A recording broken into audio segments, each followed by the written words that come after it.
자, 안녕하세요. 전 세계 그다음에 인류 역사상 가장 위대한 여정 그리고 진기하고 재미있는 이야기가 있는 부다로드에 오신 것을 환영합니다. 오늘 내용들은 이제 조금 복잡할 수 있는 내용이에요. 그리고 일반 중국사에서도 잘 안 다루는 내용인데요. 북제 시대 때 패불 관련된 이야기 그리고 어떻게 이제 수나라가 등장하게 되는지에 대한 그런 배경 이야기들을 할 겁니다. 그리고 불교는 사실 수나라 당나라 때부터 이제 본격적으로 움직이기 시작하는 거예요. 그 전까지는 이제 산발적으로 하게 되고 통일 왕조가 들어서면 아무래도 상황이 완전히 달라집니다. 그리고 그 통일 왕조가 들어서기 전에 통일기 기운이라고 하는 게 있어요. 우리도 삼국 통일하기 전에 보면 백제도 그렇고 신라도 그렇고 뭔가 이렇게 아물아물한 기운들이 있습니다. 그걸 이제 눈치를 잘 채는 사람은 뭔가 대박이 나는 거고 안 되는 사람은 이제 조금 복잡해지는데 그때 지난 시간에 제가 말씀드렸었던 북위의 태무제라고 하는 사람이 사실은 통일에 어떠한 뭔가 야망을 가졌었던 사람 그리고 그 전으로 거슬러 올라가면 구마라즙을 모셔오려고 했었던 전진의 부견이라고 하는 사람도 사실 통일에 내가 한번 도전해 보겠다. 도전! 이랬다가 실패. 그리고 도전! 이랬다가 북위의 태무제 그 단약 먹고 골로 갔고 그리고 이제 세 번째 도전자가 이제 무제라는 또 북위의 태무제처럼 북주의 무제라는 사람이 또 나타납니다. 그 사람이 이제 도전했다가 이 사람도 36살에 결국 죽게 돼요. 36살에 죽고 이런 걸 뭘로 해석해야 될까요? 도교랑 관련돼서 이런 식으로 단명하는 사람이 나오면 대부분 불사약 먹고 죽는 겁니다.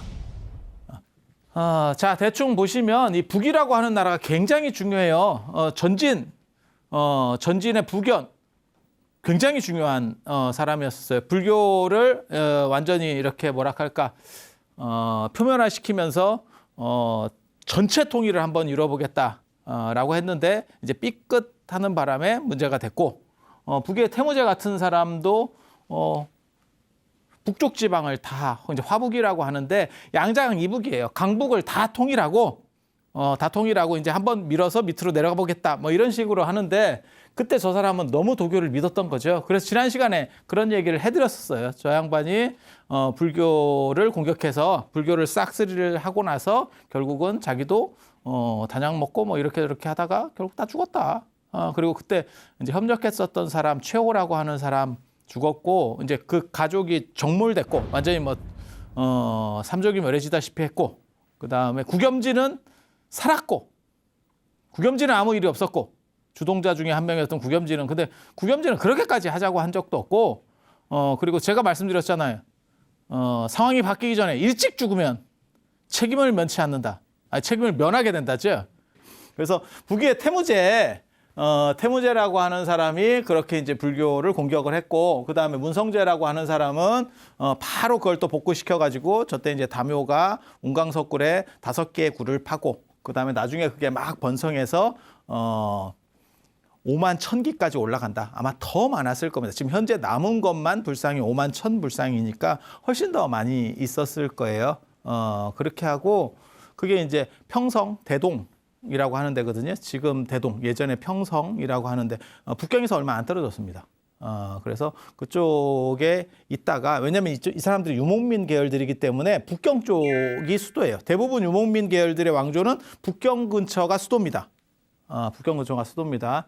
그래서 그렇게 하다가 효문제가 되면 이제 한화 정책이라는 걸 펴요. 소수의 유목민이 다수의 농경민 한족들을 다스리기가 어려우니까 한족과 융합해야겠다. 근데 저게 미친 짓입니다. 몽고도 그렇게 망했고 청나라도 그렇게 망했고 북위도 그렇게 망하는 거예요.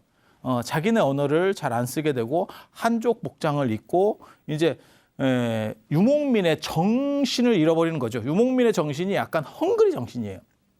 약간 척박한 데서 싸우고 뭐 이런 정신인데 한족 문화나 이런 농경민의 문화는 이렇게 큰 옷 입고 가오 잡는 거예요.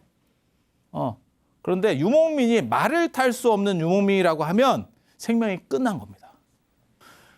저 한화 정책의 문제가 유목민의 자기 정신을 잃고 한족께 동화하는 거예요. 그렇게 하면 지배에 더 효율적이다라고 생각하는 그런 착각이죠. 그러니까 자기 정신을 잃어버리면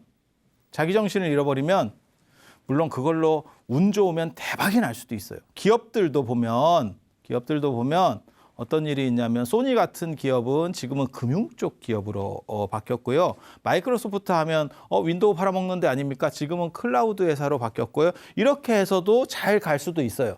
하지만 잘못 바꾸면 한 방에 훅 갑니다. 그래서 그게 결정적일 때 딱 바꿔서 좋은 경우도 있고 결정적일 때 바꿔서 절단이 나는 경우들도 있습니다. 그런데 지금 여기는 절단이 난 케이스죠. 그렇게 된 이유는 뭐냐면 자기가 주도적으로 전체를 끌고 갈 수 없고 소수의 유목민이 다수의 농경민을 끌고 가야 됐기 때문에 그건 너무너무 힘든 구조였던 거예요. 그래서 저렇게 하면 이제 다 퍼져버리는 거예요. 거기에 흡수가 된다니까 거꾸로. 그래서 중국어를 흔히 문화의 용광로라고 하는 이유도 마찬가지예요. 뭐가 들어가도 결국 다 녹아서 흐트러져 버려요. 근데 쟤네도 이제 그런 실수를 하는 거예요. 그래서 말을 타지 못하는 유목민은 농경민만 또 못한 겁니다.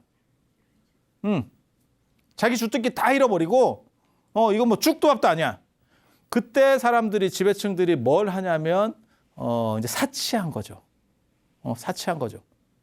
풀 뜯고 있다가, 좋은 데서 이제 누워 있어 보니 사람이 조금 달라지는 거죠. 그리고 북경 쪽에 그 평성이라고 하는 데를 버린 것도 굉장히 잘못이고요. 그게 이제 유목민의 힘을 계속 이렇게 얻을 수 있는 구조였는데 낙양으로 천도합니다. 그래서 낙양에 제가 지난 시간에 말씀드렸잖아요. 그 용문석골 14만 2천 불 거기 이제 운강에서 파던 거를 이어서 계속 파니까. 그렇게 해서 가다가 저 효문제 때까지는 잘 돼요. 초반이니까. 초반에 그런 정책을 하니까 유목민하고 농경민이 섞이면서 처음에는 시너지 효과를 냈어요. 하지만 결국 나중에는 어떻게 되냐면 밑에 쪽에 전부 이렇게 먹혀버리는 거예요. 먹혀버리고 자기네 정체성도 없어지고 자기네 언어, 문자 이게 안 됩니다. 그리고 더 웃긴 건 창씨개명을 하는데 우리도 창씨개명 해봤었잖아요. 그렇게 했을 때 핵심이 뭐냐면 그 동화의 핵심이 뭐냐면 조선 사람을 일본화 시킨다는 게 핵심이에요. 당연한 거 아니에요? 그렇게 해야 자기네들이 이걸 지배하지. 그래서 한국말도 못 쓰게 하고 우리나라 말 못 쓰게 하고 일본어 쓰게 하고 그다음에 한글 못 쓰게 하고 그다음에 일본어 쓰게 하고 문자도 그렇게 쓰게 하고 그 당연한 거 아니에요? 얘네 반대로 합니다. 얘네 반대로 합니다. 그게 한화 정책이에요. 그래서 자기네 나라 말을 자기네가 안 쓰고 자기네가 중국말을 배워. 자기네 문자를 안 써. 그다음에 이름을 바꿔. 중국식으로. 한족식으로. 딱 들어와도 미친 것 같죠. 자기네 민족의 정체성이 사라지겠다 이런 생각이 딱 들죠. 저렇게 해요. 그렇게 하는 이유는 뭐냐면 한족이 너무 많기 때문에 그래요. 너무 많은 걸 흡수하기가 부담이 되니까 그러면 우리 작은 우리가 조금 바뀌면 편겠다라고 하지만 이렇게 가면 정신을 잃어버린다니까요. 그게 나라가 망하게 되는 지름길입니다. 지름길. 그리고 이제 효명제 때 되면 이게 7대고 이제 9대인데 이때 되면 영태우라고 섭정인데 저 효명제가 이제 어렸을 때 왕이 되는데 기가 막힌 일이 벌어집니다. 이제 불교가 저 때만 해도 엄청 이제 점점 쫙 이렇게 올라오거든요. 그래서 어떤 일이 벌어지냐면 탑을 만들어 저희 영령사라고 북위의 최대 사찰이에요. 낙양으로 이제 수도를 천도하고 수도를 낙양으로 천도했다는 것도 용문석굴이 낙양이거든요. 낙양으로 천도했다는 것도 사실은 좋은 게 아니에요. 내륙으로 들어가면 유목민의 정신을 잃게 되는 그런 상황이에요. 그래서 쉽게 말씀드리면 이 근처로 수도가 옮기는 겁니다. 그래서 내륙을 이제 지배하겠다. 이렇게 있고 여기 회수가 있고 여기가 이제 남조고 여기가 북조. 북위가 이쪽을 다 통일한 거예요, 지금. 그렇게 해서 중앙으로 가서 전체를 내가 장악하겠다. 말은 맞아요. 말은 맞아요. 근데 중앙으로 들어갔다가 자기가 흔적도 없이 사라지는 거예요. 근데 저 낙양에 절을 만들었는데 그게 영령사인데 그 낙양가람기라고 양현지라고 하는 사람이 쓴 책이 있어요. 굉장히 중요한 책인데 낙양이 이제 나중에 전쟁으로 초토화되고 난 뒤에 예전에 자기가 다녔었던 그 절들, 그 다음에 그런 이야기들을 쭉 거기다가 기술해 놓는 거예요. 우리도 그거 있잖아요. 예전에 국어 교과서인가 보면 이조년인가 그 있잖아요. 500년 도읍지를 필마로 돌아보니 산천은 유구한데 인걸은 간 거 없네. 딱 이렇게 그거 못 들어봤어요? 어제부터 평생 어리 꿈이런가 하노라. 뭐 이렇게 그렇게 짧게 쓴 게 아니고 그거를 회상하면서 이 양현지라고 하는 사람은 책을 만든 거예요. 옛날엔 여기에 뭐가 대단한 게 있었는데 고려시대 때도 그거 누가 하나 그 개경과 관련해서 그거 하나만 글만 남겨뒀으면 대박입니다. 지금 어떤 그 뭐 사상서, 철학서, 그 다음에 뭐 역사서 다 필요 없어요. 그거 하나만 딱 있으면 엄청나게 뜨는 책인데 그 당시 사람들은 그게 별 필요하다고 생각을 안 한 거죠. 그런데 양현지라고 하는 사람은 너무너무 대단한 사찰들이 없어진 걸 안타깝게 여기면서 그 사찰들에 대한 내용들을 기록해 놓은 거예요. 여기 가면 이런 절들이 있었는데 근데 거기에 뭐가 나오냐면 세계 최대 건축물이 나옵니다. 그게 147m짜리 탑이에요. 좀 놀래봅니다. 좀 놀래봅니다. 이거 나 이렇게 나올 줄 몰랐네. 이거 사람을 뻔뻔하다 해야 되나 뭐라 해야 되나. 500년대 구층탑을 지었는데 147m야. 여러분 어렸을 때 이 나라에 제가 전에 그런 얘기 해줬나? 와우 아파트 지었다가 아파트 무너졌어요. 그게 5층짜리인가 그래요. 그리고 저희 어렸을 때 제일 우리나라에서 높은 건물이 3.1빌딩이에요. 3.1빌딩.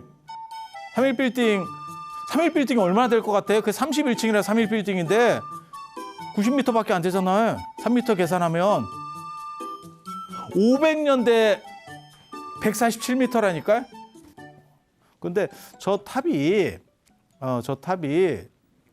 저 영태우가 이때는 영태우, 저 효문제 때는 풍태우, 이제 유명한 태우들이 있는데 저 영태우가 그 탑을 만들었는데 그런데 왜 황룡사 구축목탑을 가장 높은 목조 건물이라고 할까요? 저기 더 높은 게 있었잖아요.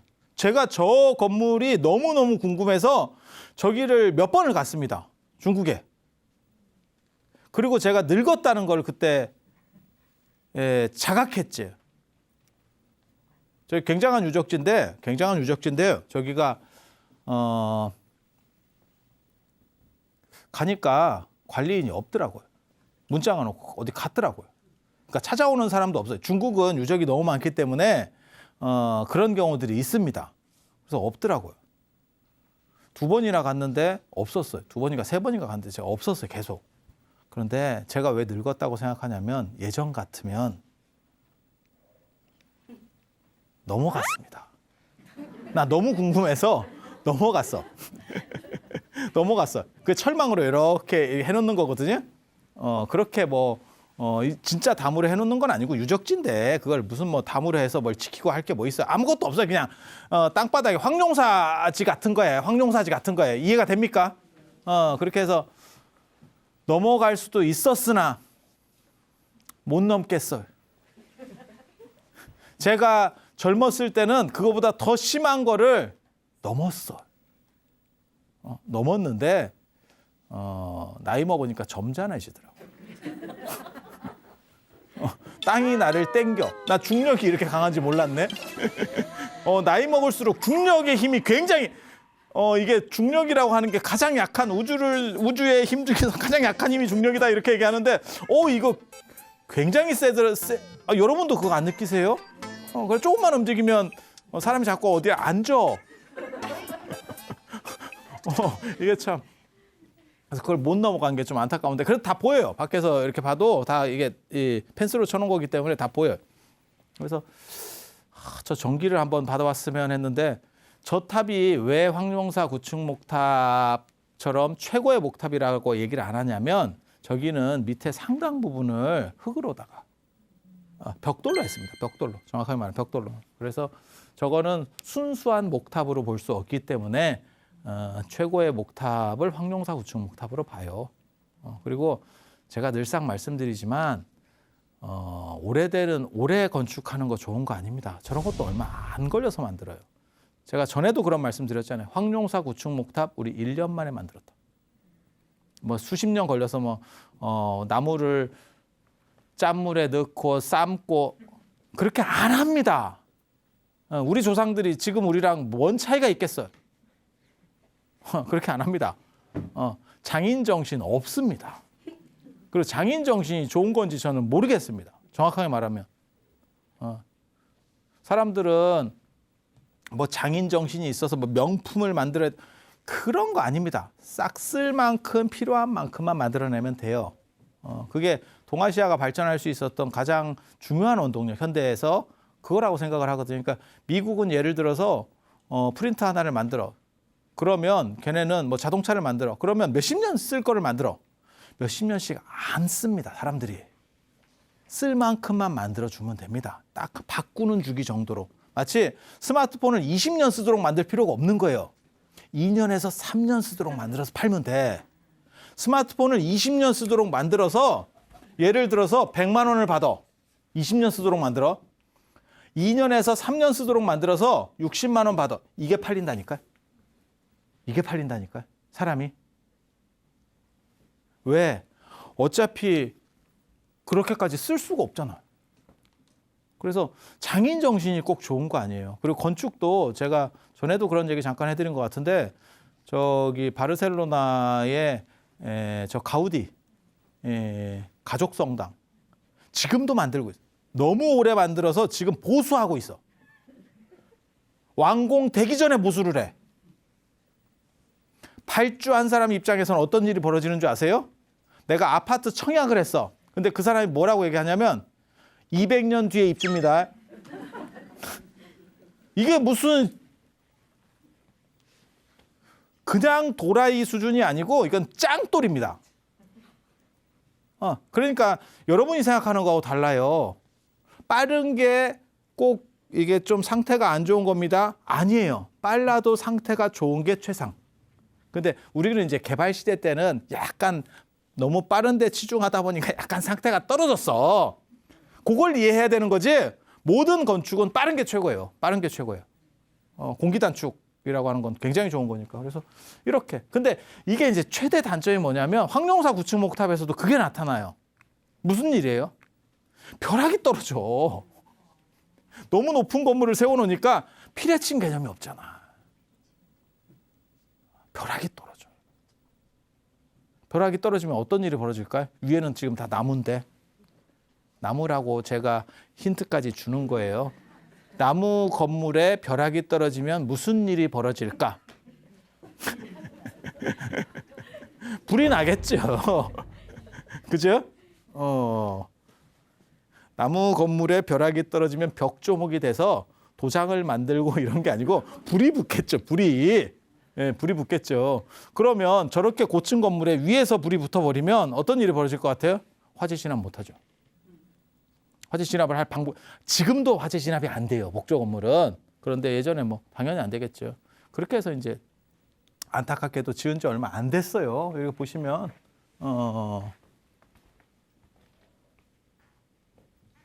534년에 그러니까 한 20년도 채 안 돼서 끝납니다. 근데 저 건물이 그 당시에는 저런 식의 건물은 상상도 할 수 없는 거예요. 그래서 여기 봐봐. 풍경이 54,000개.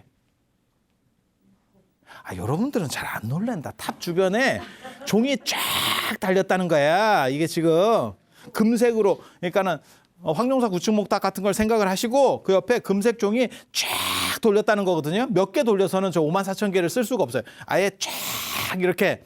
그리고 이게 높이 올라가면 바람은 위에는 언제나 불어요. 언제나 불어요. 여러분도 그 고층 아파트 사시는 분들 있죠. 그러면 이게 뭐 한 20층 이 정도 말고 더 위로 올라가면 집이 약간씩 흔들립니다. 보통 때도 약간씩 흔들립니다. 그런 거 안 느끼세요?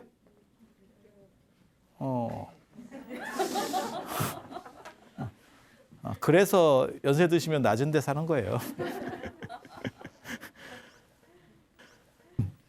아니 그렇게 좀씩 흔들려요. 그래서 그렇게 흔들리는 설계를 하는 거예요.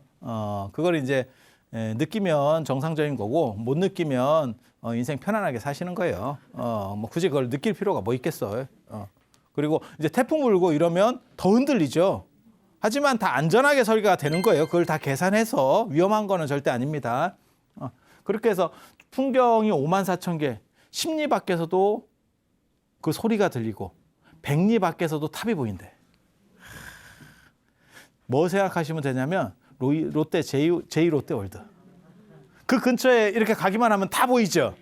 그 반지의 제왕, 그 사우론의 눈, 이렇게 반지의 제왕 그 탑같이 생긴 거 있잖아요. 이렇게 샴페인이라고도 하지만 반지의 제왕 눈깔로도 우리가 얘기를 하잖아요. 그런 거 못 들어보셨어요? 못 들어봤으면 말아요. 뭐 꼭 다 이 세상의 모든 걸 다 들어보고 살아야 되는 건 아니야.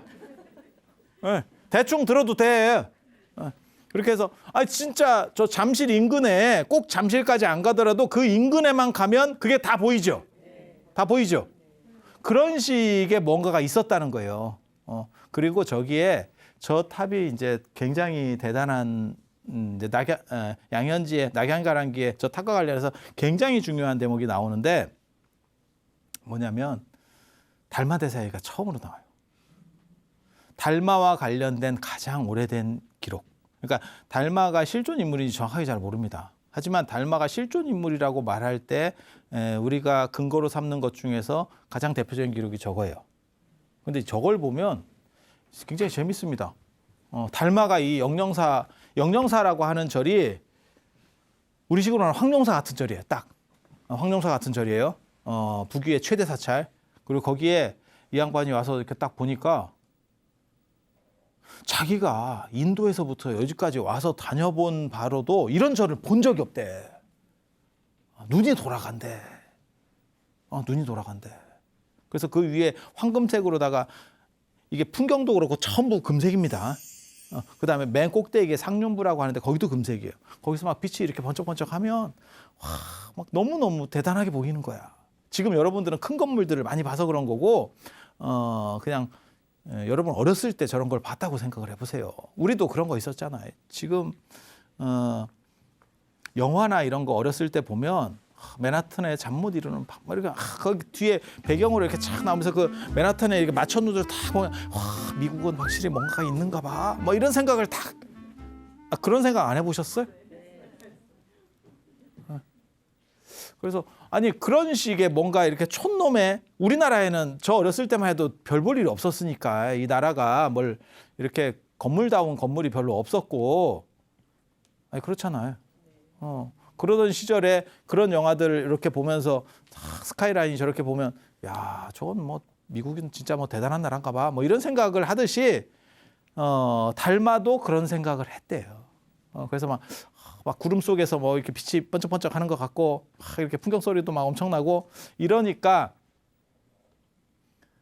이 달마가 그 탑을 이렇게 돌면서 나무라고 하는 거는 나무로 지어진 탑이에요. 이래서 나무가 목탑이라서 나무라고 하고 다니나? 나무는 귀합니다. 귀합니다. 우리가 나무아미탑을 할 때처럼 귀합니다. 귀합니다. 그러니까 신심이 저절로 나는 거지. 너무 장엄한 걸 보니까 신심이 막 저절로 나는 거예요. 우리도 그런 거 있어요. 금강산에 가면 거기 배제라고 하는 데가 있어요. 절하는 이렇게 언덕, 둔덕 이런 데 있는데 거기에 딱 서면 주변을 쫙 보면 진짜 너무너무 경치가 아름답고 그다음에 거기에 진짜 단무갈보살이 막 출현하는 듯한 느낌이 들어서 자기도 모르게 무릎을 꿇게 된대. 이렇게 그렇게 해서 이 양반이 나무 이렇게 귀합니다 이러면서 탑을 돌고 이렇게 했었대요. 그게 기록이 다야. 그런데 이 기록을 보면 이분이 파사국 사람이라고 나와요. 페르시아 쪽이라는 겁니다. 이건 굉장히 재밌는 기록이에요. 왜? 보통은 달마대사를 나중에 이제 700년대, 뭐 800년대에 나온 기록들을 보면 달마대사를 남인도의 향지가 나라 이름인지 국왕 이름인지도 잘 모르겠어요. 제가 그것 때문에 다 자료를 찾았었거든요. 근데 어떤 데는 나라 이름으로 나오고 어떤 데는 국왕 이름으로 나와. 그래서 향지 국왕의 셋째 아들. 보통 일반 책에 제일 많이 나오는 서술은 그겁니다. 남인도 향지 국왕의 셋째 아들. 그러면 인도 사람이라는 얘기거든. 근데 여기서 나오는 달마는 자기가 페르시아 쪽 사람이래. 그러니까 지금으로 얘기하면 어디냐면 저 아프가니스탄. 뭐 이런 쪽 계열 사람이에요. 라고 얘기하는 거예요. 그래서 달마가 만약에 실존 인물이라면 아프간 쪽이 아니겠는가? 이렇게 봅니다. 이렇게 봅니다. 그리고 이 달마가 나중에도 또 그런 얘기를 해드리겠지만 좀 미스테리한 게 많아요. 저게 약간 역사적인 부분은 요만큼 정도밖에 없고 사실 이게 다예요. 이게 다고 나머지는 막 이렇게 전설 같은 게 막 너무 많이 붙어가지고 어디까지가 진짜인지를 잘 모르겠어요. 학문적으로만 얘기하면. 그래서 나중에 전설적인 것들이 또 한 번 더 바뀌어서 우리나라에 와서는 수맥을 차단하고 있잖아. 달마가 수맥 차단 용어. 아니에요. 달마도 수맥 차단하는 거 모르세요? 그런 얘기 있잖아요. 뭐 진짜인지 가짜인지 저도 잘 모르겠어요. 일본에서는 오뚜기가 된 거고. 달마가. 제가 그래서 전에도 말씀드렸잖아요. 오뚜기 마크 이게 일본 달마 인형이에요. 달마 인형이에요. 그렇게 가는 거예요. 그래서 달마라고 하는 사람 워낙 이렇게 신비한 이런 것들과 많이 얽혀 있어서 정확한 판단은 안 되는데 일단 그렇다고 치고 역사적인 기록은 저거밖에 없어요. 그래서 온다라고 할 때도 저 광동성으로 왔다라고 하는 거는 남인도의 향지국 국왕의 셋째 아들이다. 이런 설과 관련해서 남인도 설이 하나가 있고 그래서 배 타고 오는 거고 갈 때는 또 총령으로 가요. 총령으로 가면 인도를 돌아가야 되는데 쉽게 말해서 달마가 여기 사람이냐 두 가지 주장이 있는 거예요. 근데 올 때는 또 이렇게 왔다 하고 갈 때는 또 이렇게 간대. 그래서 달마가 한 사람인지 두 사람인지도 잘 모르겠고 보통은 지금까지 연구된 바에 의하면 그걸 다 이렇게 뭐 더 이상 뭐 연구할 것도 없어요. 자료가 없어. 가장 유력한 거는 아프가니스탄 쪽 사람일 거다. 그러니까 가장 유력합니다. 가장 유력해. 그래서 저 양반이 이제 뭐 당신이 저 때 150살이래. 근데 저건 인도 사람들 흔히 쓰는 구라입니다. 인도 사람들은 나이를 되게 잘 속여요. 인도에서 온 승려들이 거의 대부분 나이를 속입니다. 왜 속이는지 나 이해를 못 하겠어. 근데 이게 속이면 잘 먹힙니다. 동아시아 사람한테. 이유가 뭘까요? 외국인이라 나이 구분을 잘 못하는 거예요.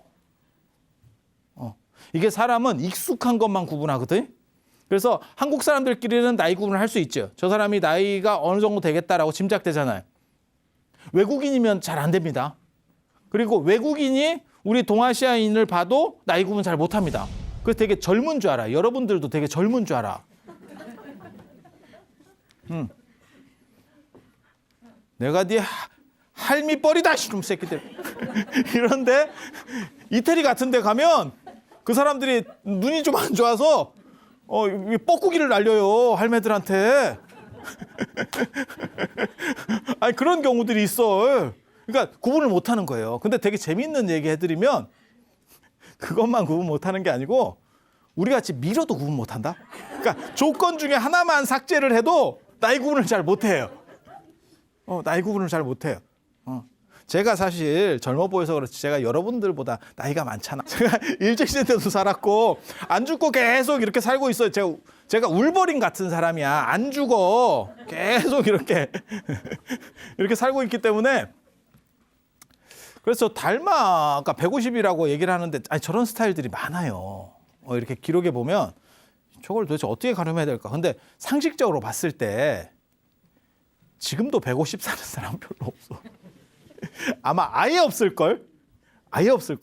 그래서 저걸 믿을 수는 없는데 아무튼 인도 사람들은 이 구라를 잘 쳐. 그리고 천하에서 가장 장엄하고 소리가 중천의 미신데 그거는 그 당시에는 그렇게 생각했을 거예요.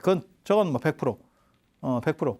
그리고 일천척이라고 하는 거는 저거는 양현지가 구라치는 건 아니고 대부분 저런 식으로 기록하는 사람들은 정확한 수치를 잘 모릅니다. 그렇게 해서 이 영영사라고 하는 아주 중요한 절이 있고, 이렇게 이제 소문제 때까지만 하더라도 하나 정책을 해서 어느 정도 이상 잘 되는 것 같았어요. 그런데 이 한 2대 정도 내려가면 이제 완전히 뭐랄까 편한 데 취해가지고 완전히 퍼져버린 거예요. 사람들이 완전히 퍼져버린 거예요. 그런 거 아세요? 그러니까 원래부터 잘 살던 집하고 갑자기 어떤 사업 같은 걸 해갖고 갑자기 돈을 번 집하고 소비하는 패턴이 다릅니다. 소비하는 패턴이 다릅니다. 원래부터 잘 살던 집은 그냥 어떻게 보면 그 룰대로 사는 거고, 없었다가 갑자기 뭐가 대박이 나서 잘 살게 되면 있어 보이려고 하는 겁니다. 사람이. 뭔 뜻인지 아시겠어요? 이제 무리수를 둬서 계속 있어 보이고 그런 걸 자랑을 하려고 하지. 그래서 북위의 귀족들이 그런 식으로 하는 거예요. 그럼 밑에는 점점 더 힘들어지죠. 그리고 위에는 통제도 안 돼. 그래서 나라가 이제 골로 가는 거예요. 그리고 뭐가 있냐면, 원래 이 평성이 수도였을 때 북방을 막기 위해서 여기에 6개의 진을 설치했어요. 이게 육진이라고 하는 건데, 그리고 이건 유목민들 중심이었었거든요. 그런데 이 사람들이 여기에 있는, 수도에 있는 사람이 인류, 여기 우리식으로 말하면 지금 수도방위 사령부 이런 쪽에 있는 사람들이 다 좋은 사람들, 계급이 높은 사람들, 사령부에 있는 사람들, 예를 들어서 아니면 육군 본부에 있는 사람들, 높은 사람들, 그 다음에 전방에서 막 사단장급, 굉장히 센 사람들이거든요. 그런 사람들이, 이 이류들이 여기에 있었어. 근데 수도가 날름 옮겨갔네? 옮겨갔는데 이 사람들은 옮겨갈 필요가 없어. 왜? 여기는 만리장성하고 한참 떨어져서 그렇게 안 위험해요, 수도가. 이해가 됩니까? 그러니까 저 사람들을 안 옮겨온 거야. 근데 조금 세월이 지나니까 처음에는 대우를 똑같이 해줬지. 근데 좀 지나니까 너네가 별로 그렇게 쓸모가 없는 것 같다. 이러면서 이제 물이 빠지기 시작하지. 대우를 안 해주지. 그러니까 야, 우리가 원래 그런 거 아닌데? 라고 하면서 뒤집어 엎는 거예요. 그게 육진의 난이라는 겁니다. 육진의 난. 육진의 난. 저 6개의 진을 가지고 있었던 저 사람들이 이제 귀족이에요. 유목민 귀족이에요. 그 사람들이 밑에 유목 세력들을 가지고 있던 걸 가지고 수도로 치고 들어가는 거죠. 말을 안 들으면 실력 행사로. 뭔 뜻인지 아시겠죠? 그렇게 치고 오니까 중앙 쪽에서는 안 되죠. 지금도 맞죠. 우리 생각을 해보세요. 전방에 있는 부대들이 내려온다고 생각을 해보세요. 그러면 수도에서 뭘 막어? 이해가 되시죠? 그렇게 되는 거예요.